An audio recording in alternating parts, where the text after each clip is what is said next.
Good afternoon, everybody. It's nice to see you again, to be with you again. And thank you so much, Romina, for accepting to discuss your work with us today. So Romina Zamora, she's professor at the University of Tucumán in Argentina. And she's also part of the CONICET, that is the Argentinian Research Foundation, more or less like the DAAD here in Germany. And she's specialized in legal history with a focus on indigenous populations and dependence relations in Argentina. Her most recent book was published in 2017. It's called Casa, Poblada y Buen Gobierno. In this book, Romina works a lot with the concept of oeconomia católica in order to analyze the structures of households in Tucumán during the 17th and 18th century. So Romina's work is really innovative and important in Latin American history and Latin American legal history. So I think it's going to be a privilege for us to listen to her today. So thank you. Thanks, Mariana, for the kind introduction. Good afternoon. It's a real honor for me to participate in this lecture series.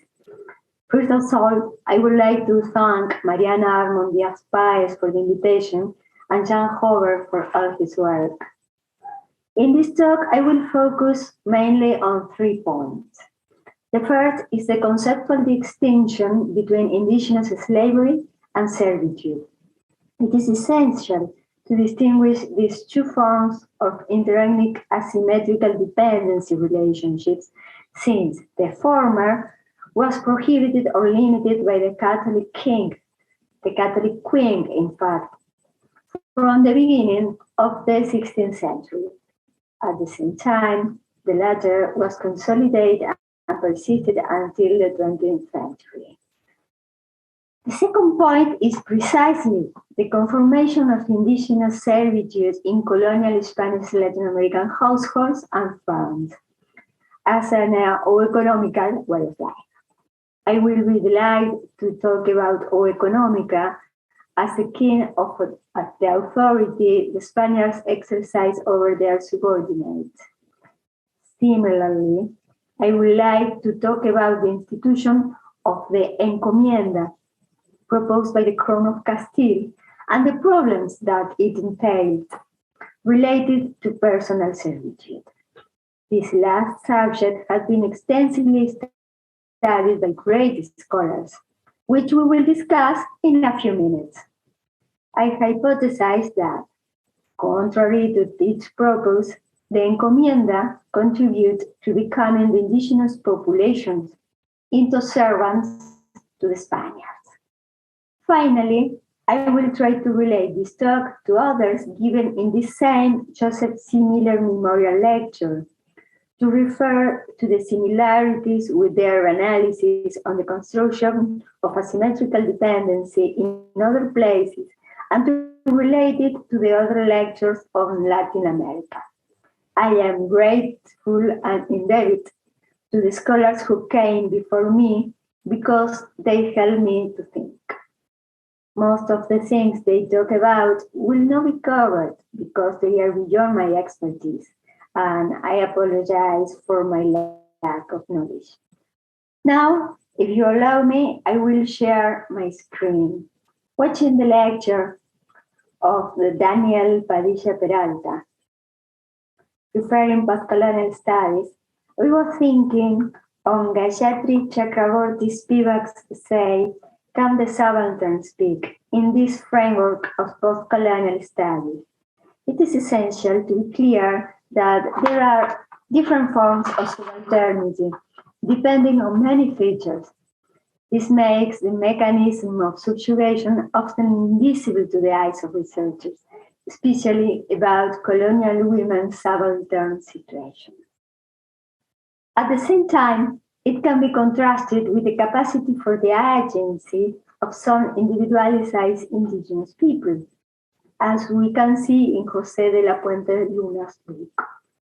This proposal brings one more variable to the study, It is not at all the indigenous population had the same subaltern status, not at all had the same capacities for agency. Conquerors had recognized pre-Hispanic hierarchies in the main areas, such as New Spain and Cusco. Now I am thinking in the lecture by Alexander George, who explained the stability of leadership in the pre-Hispanic social groups linked to the idea of community. That was something the Spaniards had to maintain to control the indigenous populations. This does not mean that I will strictly follow that order, but rather than I will develop a large-scale conceptual discussion of indigenous people slavery and servitude as part of a deep structure of thought, illustrated with the results of micro-scale research in the Southern Andes, centered from Charcas to Tucumán. I hope it works. Well, from the earliest days of the American Spanish invasion, it was constructed fabulous narratives in Europe about the riches and mysteries of the New World. They had no clarity about what the New World was or its inhabitants. In fact, it was not necessary to know it. It was enough to imagine it. I found exciting the first maps the cartographers made of the Americas. Not only did they contain mistakes, but they also were not even complete. The maps represented what was known and left the unknown blank. When cartographers made the map on the screen, Spaniards had not reached the Pacific coast, which was called the South Sea. So only the Atlantic coast, the North Sea, was wrong. In this other case, there is an undefined structure called Peruviana, and the North Sea appeared in the south. This was in keeping with the cartographic thought of the time. When a person went upwards, it meant that he was going up the mountain. This map was drawn with the West Mountain facing north. Upwards, Spaniards established labor regimes in the Caribbean islands for the indigenous populations without considering the indigenous need to live. This first relationship of the Spanish conquerors with indigenous populations was almost slavery. The repartimiento de indios, a kind of distribution of Indians among troops in the Caribbean, also known as encomienda antillana, were especially cruel to the local populations, as the Spaniards had no moral or legal limit to obtain the Indians' goods or labor power. Indigenous people were subjected to forced labor since the first moment of the invasion. They had to build houses, temples, roads, and cities for the Spaniards, search for gold in the mines and rivers, and plant the foods that the Spaniards consumed, which were part of a diet totally different from the indigenous diet. For example, wheat. Indigenous people did not eat wheat. They began to starve. Alternatively, malnutrition caused diseases to attack the indigenous population, especially European diseases, against which indigenous peoples have no antibodies. Forced labor, lack of vitality, and worse, completed the picture of the most decent demographic decline ever known. Scholars such Nicolás Sánchez Albornoz consider diseases the leading cause of the population in the Caribbean and New Spain. Cucambora, scientist of the Berkeley School, suggests that before 1492, the indigenous population was estimated at between 90 and 120 million people, while In 1750, the indigenous population was no more than 1.5 million. They made their calculations based on tributary rights. On the other hand, for Peru, Carlos Sempa Casaturian suggests that the dead sources are the chroniclers of the Indies rather than the tax list. They speak of the thousands of indigenous people who died in the civil war between Pizarro and Almagro before 1550. The Spaniards consider the indigenous population as slaves obtained in a just war against the infidels. Precisely, the primary justification for the conquest was the expansion of the Christian faith, forming the Universitas Cristiana in the 4 parts of the world.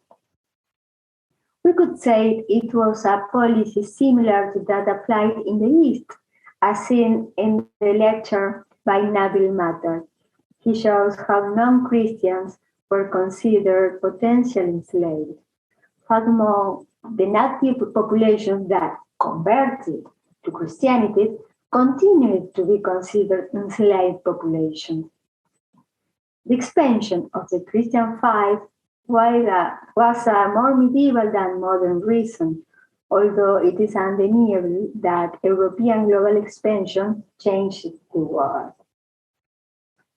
On this point, it is engaging to compare the views of Jérôme Bachet on the invasion as a medieval and religious enterprise and Serge Grusinski when he wonders whether a Mexican indigenous person can be modern, that is, whether he can be aware of globalization. In 1503, Queen Isabella acknowledged in a codicil to her will that indigenous people were free vassals, not enslaved people. The change in legal status did not change the daily life of the communities, which were almost reduced to slavery and practically condemned to disappear. In 1612, when Fray Montesinos delivered his famous speech excommunicating the encomenderos, the Caribbean population had been reduced to 10%, according to demographers' estimates. At the time of the Mexican conquest in 1519, some scholars assess that the indigenous population of the Caribbean was rarely 1% of its original size. In 1512, after the approval of the Los Burgos, the jurist Juan López de Palacios Rubios drafted the requerimiento, which the conquerors had to read out loud when they arrived in a new place. Part of the text is on the screen. The reading of the requerimiento created a paradoxical situation. Legally, it was a peaceful act to achieve the expansion of the kingdom of God and, at the same time, of the king of Castile. The indigenous population, who peacefully would accept the new faith, would be respected on their property and persons. Those who did not accept it could be enslaved. But the requerimiento was read in Castilian, a language alien to the indigenous populations, without translation. It was even read in uninhabited places where no one could hear it. But since the legal act had been complied with, the Spaniards considered they could legitimately invade land and villages. Here is another point to bear in mind. Land was worth nothing if it had no worms to work it. Therefore, the most prized lands to invade were the lands with people on them. Spaniards needed the labor of indigenous populations, men, women, and children. All were considered taxpayers and had to pay the per capita tax. It was not until the end of the 16th century in Peru that only men between 18 and 50 were obliged to pay tribute. Viceroy Toledo had transformed tax from personal labor to payment in silver. It could be in coins or raw uncoined silver. However, whether indigenous people continued to pay tribute in personal service, women, children, and the elderly continued to work in their own land to Spaniards and in the Spaniards' households and farms.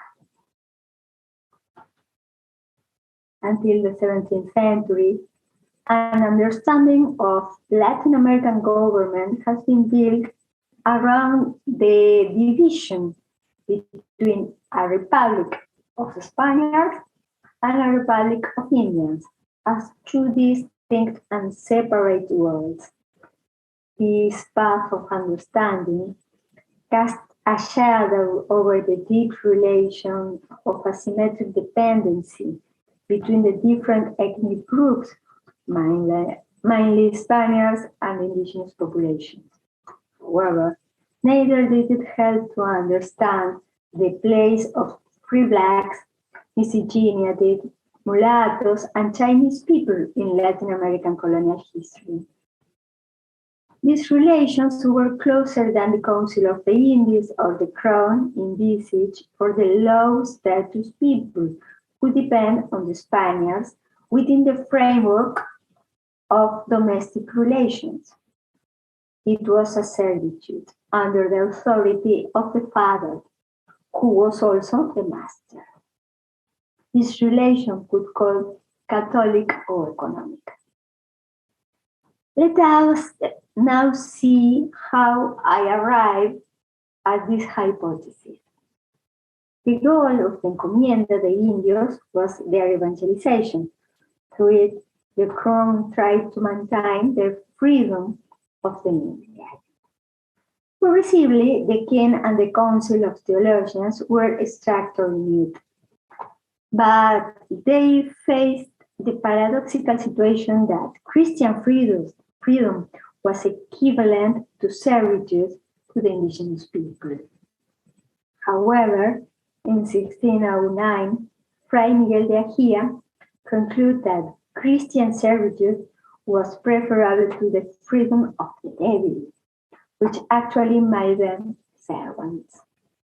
It's mandatory to clarify that any work under the authority of a master was considered servitude because workers was not owing his will. Encomienda, consisting of distributing the conquered towns among the chief of the victorious troops, and depending on rank, in smaller quantities among knights, soldiers, and other kind of beneméritos reserved to Spaniards. The purpose of Encomienda was to evangelize the defeated infidel population. In return, the encomendados had to pay a per capita tax, which eventually came to be equivalent to a tribute to the king through the obligation of vassalage. Spaniards in the Americas were exempt from paying vassalage tribute because they were considered hijos d'algos, a type of low nobility. It was written in the Recopilación de Leyes de Indias, published in 1680. Peacefully subdued the indigenous populations were free vassals, but the king could hand over a village or a part of a village to an encomendero to convert them to Christianity and benefit from their tribute. After a specific time, the encomienda reverted to the king, who could grant it again or not. The encomenderos fought the crown to turn the encomienda into a perpetual institution, that is, they sought never to lose the benefit of tribute. The crown, for its part, sought to limit encomenderos' influence, since due to the enormous size of the American population and the enormous natural wealth of its soil and subsoil, only one encomendero could become as rich as the king himself. The encomienda did not grant to encomenderos the right to the land. Spaniards could receive an encomienda in grace and mercy by the king, but that did not make him dominant of the land. This way, the king wanted to prevent the formation of nobility in Latin America. The various complexities according to the regions can be appreciated very well in the studies of Charles Gibson on the encomiendas on Mexico, José de la Puente Brunque on Peru, José Augusto Gamboa in the New Kingdom of Granada, or Ana María Presta on Charcas, among other authors. It is also impressive to see in the report of the commissioners of perpetual encomiendas sent to Peru by the king during the 16th and early 17th century. They were the king's source to decide a solution, seeking a balance between its own interests, those of evangelizing others, those of the indigenous communities, and those of the encomenderos. The crown shaped the encomiendas as a somewhat monstrous institution. Plenty of contradictions destined not to survive. The laws, known as the New Laws, made in 1542, were probably the ones that best defined the encomienda. Initially, new laws forbade the return of indigenous population to the encomienda.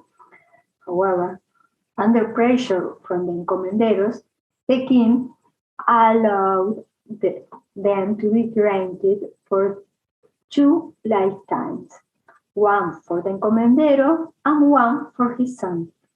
Legally, an encomienda was not to be administered by women, so daughters of widows had to marry, and their husbands became administrators. Numerous studies in this subject are demonstrating the strength and capacity of agency of women encomenderos. However, the encomienda would revert to the king when the 2 lives ended. Encomenderos initially lived on the indigenous land and forced them to work for them. When it was found, the encomenderos asked the king for land grants on the land surrounding their encomienda. They also took advantage of the fact that, due to high mortality, many of the community's land were uninhabited or appropriated land that the communities had left fallow. These are cases that were litigated in Peruvian courts and studied by Steve Stern. Spaniards set up their obrajes, such as manufacturing industry of textile, sugar, or tobacco, crops, orchards, livestock farming, and households on their land. Their lands, unlike the encomiendas, were given in perpetuity. Indigenous population was obliged to work on the encomenderos' land over the payment of tribute. It is essential to review the studies by Enrique Torrescano on the work of the indigenous populations on the haciendas in Mexico, and Karen Grauberg on the obrajes in Peru. As Pamela Crossley points out, we must be careful not to essentialize or universalize ethnic identities because, I quote, it had a very damaging effect on our ability to describe the historical processes behind the emergence of modern identities, end quote. Here we have 2 identities created by the colonial relationship different from the idea of equity between republics, but of asymmetrical dependence. The encomenderos and Spanish householders and indigenous populations as domestic servants. The encomenderos and householders have to be natives of the Kingdom of Castile, or their descendants in America. The king also licensed some Portuguese and foreigners. They had to be all Christians, and they ought to settle in a Spanish city in America. These conditions had many consequences. The first being that an encomendero had to have a populated house in the city. They meant not only building walls, but also having a family and servants. From the 17th century onwards, they also used to have enslaved Black people in the urban house as a sign of distinction and wealth. The second necessary consequence was that the city's neighbors have to belong to the city council, Cabildo, and the good governance of justice has done from in the city to the hinterland. The encomenderos could not administer justice on their own, but through the city council as a collegiate body.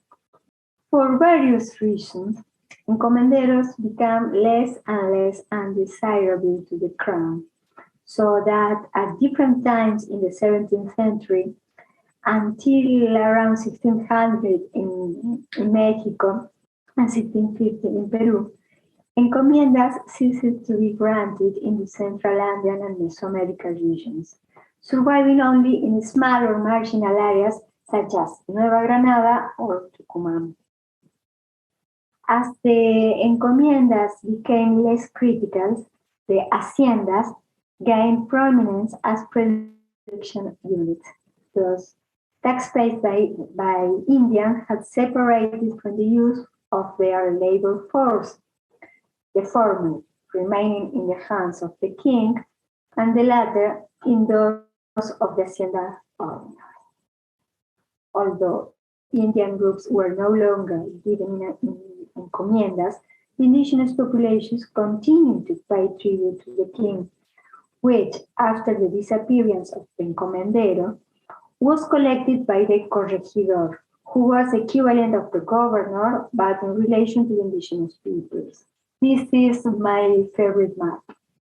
It was drawn by a Jesuit in the 18th century, based on the accounts of evangelizing priests who had traveled the roads on foot.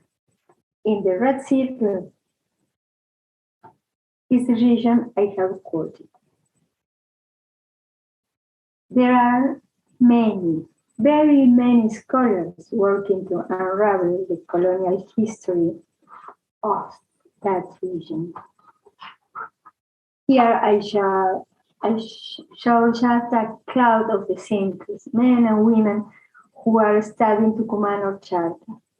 Many are unrecognized. The knowledge produced in the global south does not circulate as widely as they produce it in the global north. Nevertheless, it is not just a question of circulation, but the international validity of knowledge, as Deepesh Chakrabarty pointed out in 2000.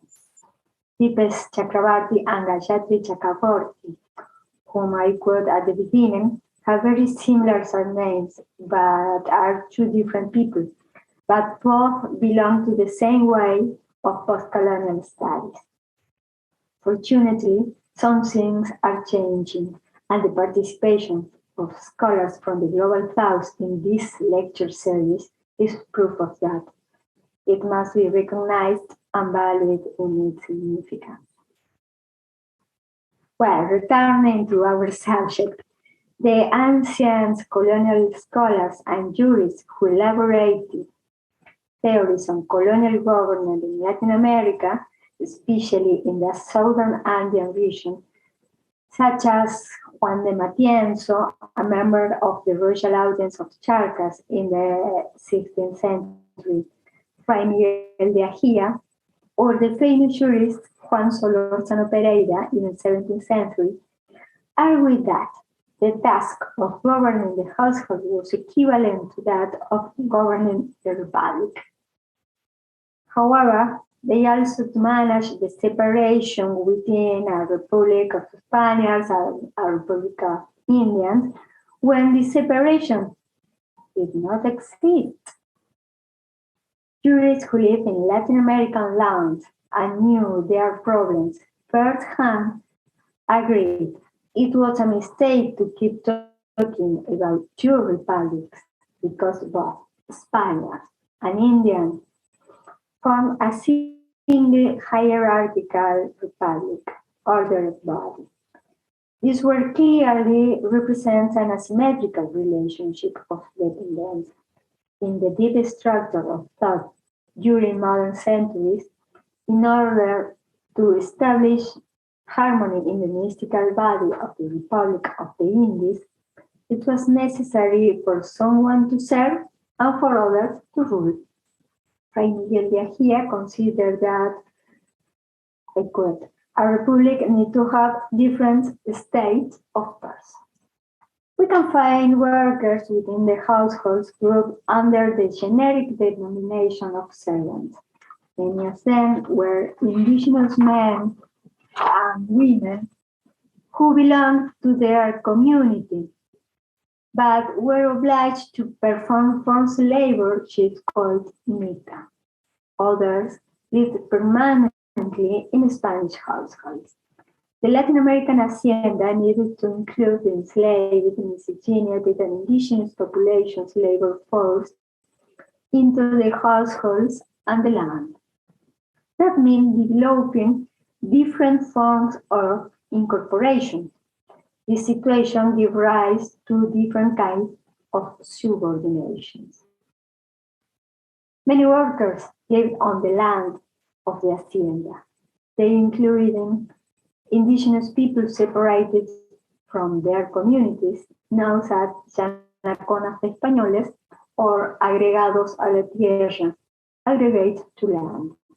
We can find them in judiciary records of the city council or in ordinance by the same city council. They usually only appear on local archive paper. They lived on a small piece of land given by the master, where they would make precarious shacks with their family and had to pay the rent with their work and with agricultural or vegetable plots that they planted in this land. This kind of labor relationship was also interpreted as a form of servitude. Paula Reilla has spoken of the llanaconas, explaining how Spanish haciendas has incorporated individualized indigenous people. Mariana Armond has a book where she talks on aggregates to land in Brazil in the 19th century, where she shows the situation of the slave lay people living on the plantation land through different forms of tenure. All servants, indigenous, enslaved, and miscegenated people in their households had to obey the householder. At the beginning of the 19th century, books were written on instructions to hacienda managers or rules for farm owners, where this kind of knowledge was transmitted. The householder had to order the servitude rules of behavior, which include religious guidelines and obedience, but also normative knowledge about right and wrong, people's social status, and subordination. The household mother had to oversee the control of female servants. They were in charge of reproducing this family. This kind of order was the Catholic oeconomy. Oeconomia, in its Greek etymology, means oeconomos, the law of the household. Spanish conquerors and settlers of America reproduced their European way of life, which implied a law, a religion, a language, and a domestic order. We must not lose sight of that domestic order, because the status of the indigenous population continued to be placed within the household as servants, even into the 20th century. I have said that at the end of the 16th century in Peru, Viceroy Toledo had established the payment of tribute in silver. The governor of Tucumán, Gonzalo de Abreu, was his delegate in the region. However, in the governor's ordinance made in 1576, we find that he maintained tax in personal servitude for the indigenous people of Tucumán without changing it for silver. Paradoxically, this was not a contradiction. The governor had written to the viceroy telling him, I quote, that in everything I obey you, end of quote. He was calm and convinced that he was acting correctly because the governor's duty was not, in fact, to apply the same law but to be just in each place. Justice was not to ask for silver where there were no silver mines. There were no silver mines in Tucumán. So it was not fair to ask the Indians to pay their tax with silver. It was fair to demand that they pay the tax with their work in their personal servitude.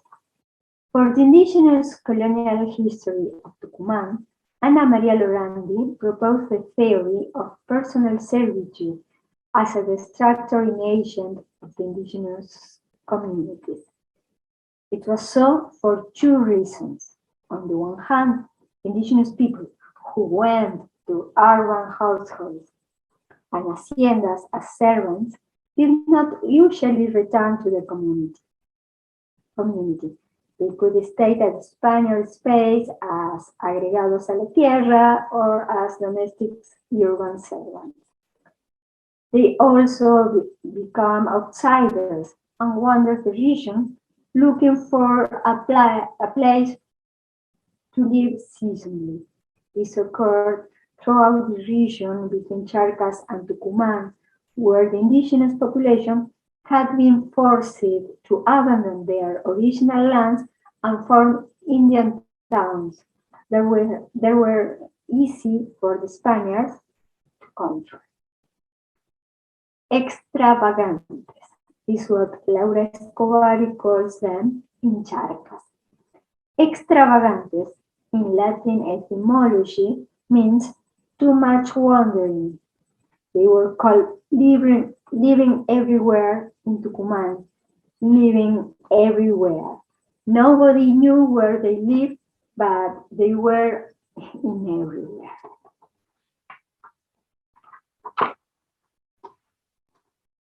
The real problem of the indigenous people who had to become servitude to the Spaniards was that they lost their natural lands rights. This situation was denounced since the 17th century in Lima's real audience as the indigenous population's biggest problem. The whole region between Charcas and Tucumán had a similar problem. Many indigenous towns were becoming miscegenate towns when all kinds of ethnic people started to live in them as miscegenate, mulattoes, escaped enslaved people, even Castilian, Biscayans, or Navarres in poverty. Europeans in poverty were not called Spaniards. However, some aggregates to the land could become peasants, but without ownership of the land. They had a kind of precarious tenure, always on the master land. Independence and nation building in Latin America did not change this situation until the 20th century and beyond. Without land of their own, the colonial indigenous people destiny could only be servitude as domestic servants or peasants in an asymmetrical dependence or an economical way of life.